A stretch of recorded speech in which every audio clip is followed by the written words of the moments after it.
Jika ada satu pertanyaan universal yang bisa ditanyakan mayoritas manusia modern, mungkin inilah bentuknya. Sudahkah Anda membayar cicilan rumah bulan ini? Sudahkah Anda membayar cicilan kartu kredit bulan ini? Pertanyaan itu memang satir, miris, dan terkesan sinis. Tapi itulah realita sosial ekonomi, terlebih di negara berkembang seperti Indonesia. Bank Indonesia menyatakan bahwa di tahun 2011, perbankan Indonesia telah mengucurkan dana kredit hingga 33.817 triliun rupiah. Jika jumlah total kredit tersebut dibagikan secara merata kepada seluruh penduduk Indonesia, maka tiap insan manusia Indonesia berhutang sebesar 14.700.000 rupiah. Jika rata-rata pendapatan masyarakat adalah 39 juta rupiah dalam setahun, sesuai perhitungan Badan Moneter Internasional IMF, maka lebih dari sepertiga pendapatan rakyat Indonesia digunakan untuk membayar hutang. Data ekonomi makro Indonesia ini pada akhirnya memberikan tanda tanya besar. Benarkah kita adalah manusia yang merdeka? Benarkah kita adalah manusia yang mandiri secara ekonomi? Kredit yang identik dengan hutang tak pelak lagi adalah penopang utama kehidupan sebagian besar masyarakat Indonesia. Kredit kepemilikan rumah, KPR, telah menjadi sarana bagi mayoritas penduduk Indonesia agar mampu memiliki tempat tinggal. Cicilan mobil atau sepeda motor juga harus rutin disisihkan tiap bulannya agar perjalanan menuju kantor menjadi lebih lancar. Bahkan untuk membiayai pendidikan anak di perguruan tinggi, perhelatan pernikahan anak gadis, hingga biaya persalinan buah hati sering memaksa kebanyakan masyarakat Indonesia untuk berhutang. Budaya berhutang semakin mendekat dalam kehidupan ketika sebuah uang plastik berlabel kartu kredit menjadi salah satu pengisi dompet di saku. Pemirsa, ilustrasi ini bukan hanya ditunjukkan untuk Anda, keluarga Anda, ataupun rekan dan kolega Anda. Ini adalah fenomena global dan melanda mayoritas umat manusia di dunia. Rasulullah SAW telah bersabda, bila riba merajalela pada suatu bangsa, maka mereka akan ditimpa tahun paceklik. Dan bila suap menyuap merajalela, maka suatu saat akan ditimpa rasa ketakutan. Hadis riwayat Ahmad. Perkataan Nabi Muhammad SAW ini merupakan peringatan bagi kita. Dan nampaknya sabda Rasulullah SAW semakin mendekati kenyataan. Indonesia, negeri dengan kondisi tanah yang subur makmur dan lautan yang luas, dengan hasil melimpah, terus-menerus dirundung masalah pemenuhan kebutuhan pangan. Daging, sapi semakin hari semakin tidak murah. Bahkan tempe, makanan tradisional dan khas Indonesia, menjadi melonjak harganya karena adanya gejolak nilai tukar rupiah. Tempe memang makanan yang menjadi sajian khas di rumah warga negara Indonesia.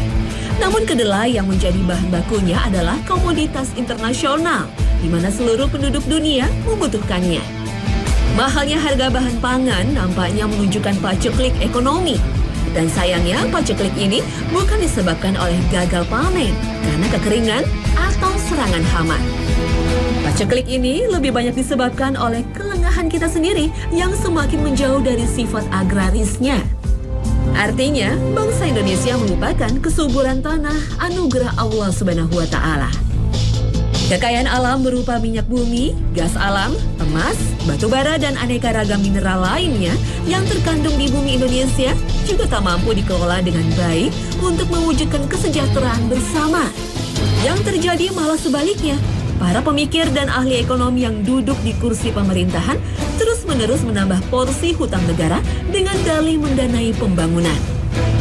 Hingga bulan Mei 2013, total jumlah hutang luar negeri Indonesia adalah 254.295 juta dolar Amerika atau setara 2.797 triliun rupiah. Sekali lagi, kita mesti bertanya kepada diri sendiri sebagai anak bangsa, mampukah generasi kita membayar lunas seluruh hutang itu? Atau haruskah anak dan cucu kita yang harus membereskannya? Dan ada sebuah pertanyaan tambahan. Cukupkah usia kita untuk melunasi hutang KPR, cicilan mobil, atau angsuran biaya kuliah anak sebelum ajal tiba?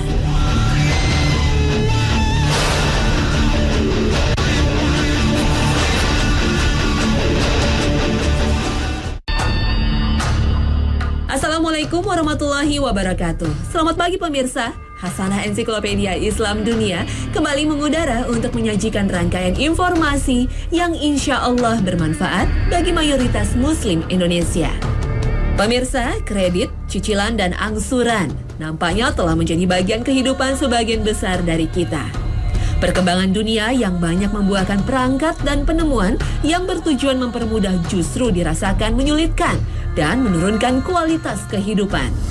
Pertumbuhan jumlah umat manusia dengan jumlah hingga 7 miliar jiwa nampaknya membuat persaingan untuk memenuhi kebutuhan primer menjadi semakin sengit. Bumi seakan semakin sempit untuk menumbuhkan beras, jagung, dan kedelai sebagai bahan pangan. Tanah pertanian juga dirasa tak mampu menumbuhkan tanaman kapas yang cukup untuk bahan baku pakaian. Lahan di bumi juga semakin padat sehingga mengerutkan luas halaman dan pekarangan. Benarkah meningkatnya harga makanan, pakaian, dan perumahan adalah akibat jumlah manusia yang terlampau banyak?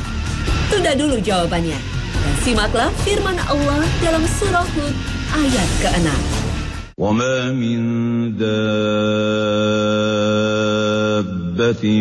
فِي الْأَرْضِ إِلَّا عَلَى اللَّهِ رِزْقُهَا وَيَعْلَمُ مُسْتَقَرَّهَا وَمُسْتَوْدَعَهَا كُلٌّ فِي كِتَابٍ مُبِينٍ. Allah yang Maha Kaya lagi Maha Pemurah telah menjamin akan rezeki seluruh makhluk ciptaannya. Dan bagi manusia, rezeki manusia yang utama berhubungan dengan pemenuhan kebutuhan primer, berupa kecukupan pangan, sandang, dan papan. Tapi mencukupi kebutuhan primer itu menjadi semakin tak mudah, bahkan memaksa sebagian besar manusia, termasuk mayoritas Muslim Indonesia, untuk berhutang. Padahal, hutang dalam sistem perekonomian tak akan pernah lepas dari riba. Dan ternyata, fakta menunjukkan sistem riba dalam kajian para praktisi perbankan dan keuangan adalah pergerakan roda ekonomi. Fakta ini didasari atas rilis Bank Indonesia di tahun 2011. Di tahun itu, secara keseluruhan, total laba seluruh bank di Indonesia mencapai 600 triliun rupiah. Dan 92% pendapatan bank berasal dari bunga. Artinya, bank adalah sebuah industri yang mendapatkan keuntungan dan mampu berkembang karena bunga atas pinjaman masyarakat. Keuntungan dari usaha perbankan pada akhirnya digunakan untuk mendanai kegiatan usaha yang lainnya. Para pemilik bank, termasuk pemerintah, menjadikan keuntungan tersebut sebagai modal usaha dan mendanai pembangunan. Suka tidak suka, perekonomian kita sebagian besar ditopang oleh riba. Padahal Allah Subhanahu wa Ta'ala telah memfirmankan kezaliman orang memakan riba dalam surah An-Nisa ayat ke-161. Dan disebabkan mereka memakan riba, padahal sesungguhnya mereka telah dilarang daripadanya, dan karena mereka memakan harta benda orang dengan jalan yang batil. Kami telah menyediakan untuk orang-orang yang kafir di antara mereka itu siksa yang pedih. Kata mereka dalam surah tersebut diartikan sebagai orang-orang Yahudi. Sistem perekonomian dan perbankan dunia yang menjadikan riba sebagai pondasi utama dari seluruh kegiatan usaha dikembangkan oleh segolongan kecil bangsa Yahudi. Issachar Baron Lehman dan keluarga Rothschild adalah peletak dasar pondasi perbankan di masa Renaissance di Eropa yang berkembang hingga ke abad ke-21. Aliran uang riba dari dunia perbankan ke dalam sistem ekonomi Indonesia didasarkan atas data bahwa total laba seluruh bank milik pemerintah di tahun 2011 mencapai 206 triliun rupiah. Dan sebagian keuntungan dari hasil usaha perbankan ini digunakan sebagai komponen penerimaan negara dalam anggaran pendapatan dan belanja negara. Artinya, keuntungan dari usaha membungakan hutang digunakan untuk membiayai pembangunan sekolah, rumah sakit, bahkan membayar gaji pegawai negeri. Inilah faktanya, betapa riba telah merasuki sendi-sendi kehidupan kita. Padahal Rasulullah telah bersabda, Allah melaknat pemakan riba yang memberi makan, saksi dan juru tulisnya. Hadis riwayat Ahmad.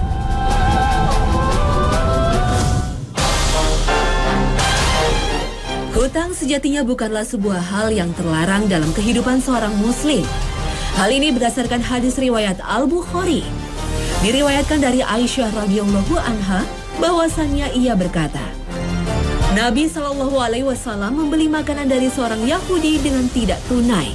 Kemudian beliau menggadaikan baju besinya. Hutang sesuai dengan teladan Nabi Muhammad Shallallahu Alaihi Wasallam hendaknya disertai dengan jaminan. Jaminan itulah yang akan memastikan bahwa kita pasti membayar hutang yang telah dibuat. Kegagalan kita dalam membayar hutang berarti hilangnya sebagian harta yang dijaminkan. Dalam tataran modern, prinsip hutang yang dicontohkan Rasulullah adalah prinsip penggadaian. Gadai dalam konteks sosial kemasyarakatan adalah salah satu sumber dana tunai yang sering dimanfaatkan oleh masyarakat.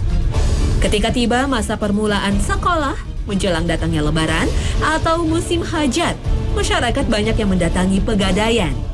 Aktivitas mereka jelas menukarkan logam mulia, perhiasan, barang elektronik, dan bukti kepemilikan kendaraan bermotor dengan uang tunai. Sayangnya sistem gadai yang banyak dipraktekkan masih tak lepas dari unsur riba. Hal ini didasarkan atas beban bunga dan biaya administrasi serta biaya penitipan yang membuat jumlah uang tunai yang didapatkan tak sepadan dengan nilai barang yang dijaminkan. Jika Rasulullah mengajarkan untuk memberikan jaminan ketika berhutang, realitas yang ada kini justru sebaliknya.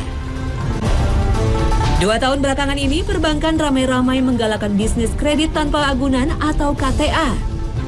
Fasilitas KTA nampaknya menjadi produk utama dari perbankan, utamanya bank-bank asing. Usaha mereka merayu para kreditur dimulai dari menyebar brosur di tempat publik hingga menelpon dengan tujuan merayu calon kreditur. Rayuan maut para praktisi perbankan untuk memanfaatkan KTA sepertinya menggiurkan. Namun bunganya sangatlah mencekik. Para pemasar KTA memang menjanjikan kemudahan pencairan KTA hingga ratusan juta rupiah. Tapi tunggu dulu. Bunga atas KTA adalah bunga yang dihitung bulanan, sehingga besarnya bisa mencapai 25% per tahunnya. Jika seseorang memutuskan mengambil fasilitas KTA dan diangsur hingga lebih dari 4 tahun, maka bisa dipastikan ia harus membayar 2 kali lipat dari jumlah yang dipinjamnya.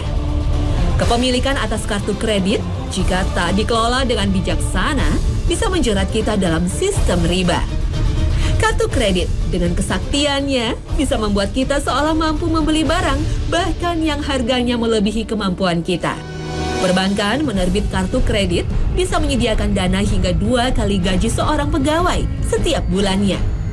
Kepemilikan kartu kredit bisa menjerumuskan seorang pegawai bergaji 5 juta per bulan seolah-olah memiliki gaji 15 juta rupiah per bulannya. Kartu kredit tak ubahnya sebuah KTA yang memiliki perbedaan bentuk namun sama maknanya. Jeratan riba telah secara nyata merusak tatanan kehidupan manusia. Buktinya nyata ketika seringkali terjadi keributan, pertikaian, bahkan pembunuhan karena adanya aktivitas tagih menagih hutang. Hutang jika dikaji secara mendalam ternyata bersumber dari sifat konsumerisme manusia. Banyak orang merasa menjadi kaya dan mampu ketika di saku atau dompetnya terselip kartu kredit. Dampaknya fatal ketika ia memutuskan untuk berbelanja barang-barang konsumtif yang kebanyakan untuk memenuhi kebutuhan tersier, seperti sepatu kulit mengkilap, kain sutra yang halus, hingga mewangian aroma bunga. Allah Subhanahu wa Ta'ala sejatinya telah berfirman agar tak bergaya hidup boros dalam surah Al-Isra ayat ke-26 hingga 27.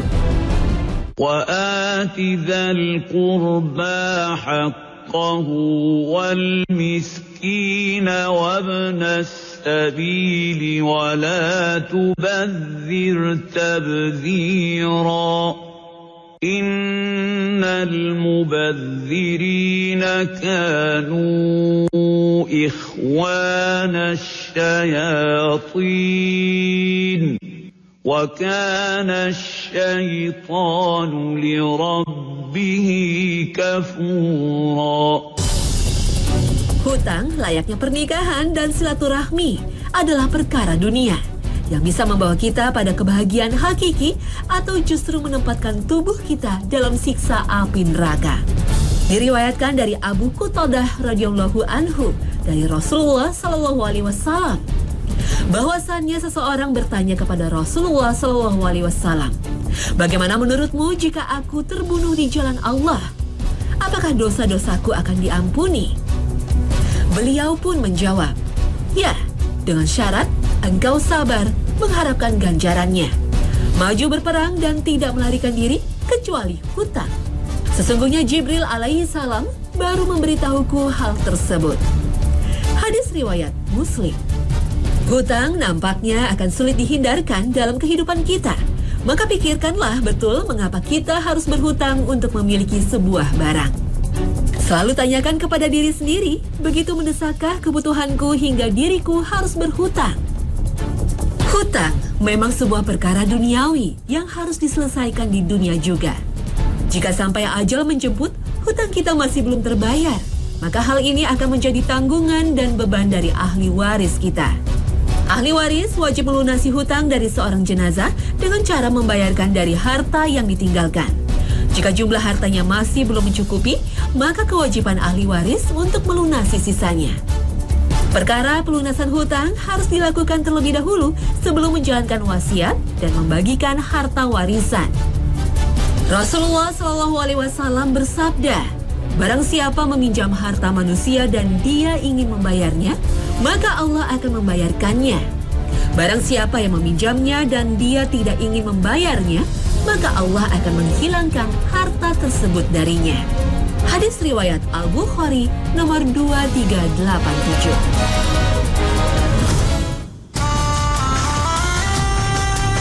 Pemirsa, berdasarkan rilis Bank Indonesia di tahun 2011, sektor perbankan telah menyalurkan kredit konsumsi senilai 6.781 triliun rupiah. Kredit konsumsi dapat berupa banyak bentuk, mulai dari kredit KPR, cicilan mobil, hingga angsuran pembelian telepon genggam ataupun televisi layar datar. Konsumsi sebagai bagian dari hidup manusia memang harus dijalankan. Namun konsumsi dengan konsumtif adalah dua hal yang berbeda. Konsumtif adalah perilaku manusia yang cenderung untuk mengkonsumsi barang dan jasa secara berlebihan. Dan konsumtif ini lekat kaitannya dengan gaya hidup dan gengsi. Perilaku konsumtif inilah yang melahirkan peribahasa lebih besar pasak daripada tiang. Lebih besar pengeluaran dibandingkan pendapatan. Ketika kita memutuskan untuk membeli suatu barang, terutama berharga mahal, pastikan itu adalah barang yang menyambung kehidupan, bukannya peningkat derajat sosial. Jika sebuah sepeda motor mampu kita kendarai dengan nyaman, mengapa kita memaksakan diri untuk berhutang demi memiliki mobil? Jika sebuah sekolah negeri sudah mampu memberikan kualitas pendidikan yang memadai, mengapa memilih mencicil uang gedung di sekolah bertaraf internasional? Dan jika masakan istri di rumah sudah memberikan nutrisi yang cukup, mengapa membiasakan santap di restoran mewah? Perilaku konsumtif inilah yang akhirnya menjerat beberapa manusia dalam belitan hutang dan tentu saja riba. Perkembangan peradaban memang menjadikan salah satu ukuran sukses adalah eksistensi dalam komunitas sosial. Namun, benarkah kita telah berada dalam komunitas yang tepat? Yakinkah kita telah bergaul dengan orang yang menghargai kita secara apa adanya, tanpa memandang kepemilikan harta yang kita punya? Kadangkala berusaha sukses dalam lingkungan sosial membuat kita mengusahakan sesuatu yang sebenarnya di luar jangkauan kita. Dan jika itu yang terjadi, maka dipastikan kesuksesan itu adalah kesuksesan semu yang jauh dari arti kata bahagia. Bahagia sejatinya adalah sebuah pilihan. Bahagia sejatinya rasa syukur atas apa yang kita miliki. Bahagia tidak akan pernah timbul dari perasaan kagum dan iri atas kebahagiaan atas harta orang lain. Karena bahagia sejatinya adalah sebuah pilihan. Pilihan untuk mensyukuri apa yang kita punya, yang mampu kita dapatkan dengan kerja keras. Kebahagiaan atas kepemilikan barang hanya kita dapatkan ketika kita memiliki sesuatu yang terjangkau, yang sesuai dan yang pantas kita miliki.